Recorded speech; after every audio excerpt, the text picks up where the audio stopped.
This is a good policy, but we are not sure if it will happen. Chairath, a taxi driver, has mixed reactions about the social welfare scheme that has been announced by the Thai government just a few months ahead of intended elections. In December 2010, Thai Prime Minister Abhisit Vejjajiva vowed that he would facilitate elections during the first half of 2011. In an interview with the Bangkok Post, the Prime Minister stated that an election in the first half of the year would show that he's not clinging to power. With the start of a new year, he's now proposed 17 billion baht for expanding the social welfare program. This is different from populism. We will provide new opportunities to those abused by the system. But these handouts come at a critical juncture for the Abhisit administration, with overdue elections and dwindling public support. Critics of the plan opine that the Prime Minister and his Democrat Party are trying to amass popularity ahead of polls. In a globalization world, we need to increase our competitiveness. Competitiveness cannot come from populist policy, but competitiveness comes from reform policy.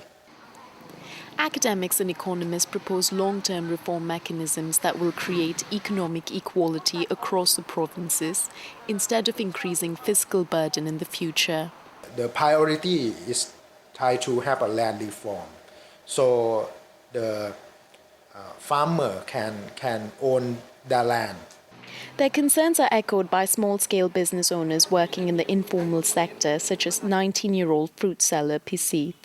I don't think this scheme will help me because the living costs are too high. So far, a majority of Thai citizens have not heard about the new welfare scheme being described by the current administration as their most comprehensive program to date.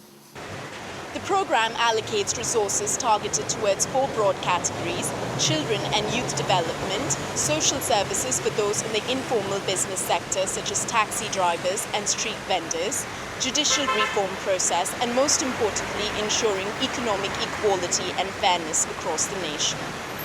While the Prime Minister has announced an amount of 17 billion baht for this welfare scheme, his cabinet has asked to reduce the amount to about half, which is about 9 billion baht. The coming months will witness the extent to which the scheme will materialize.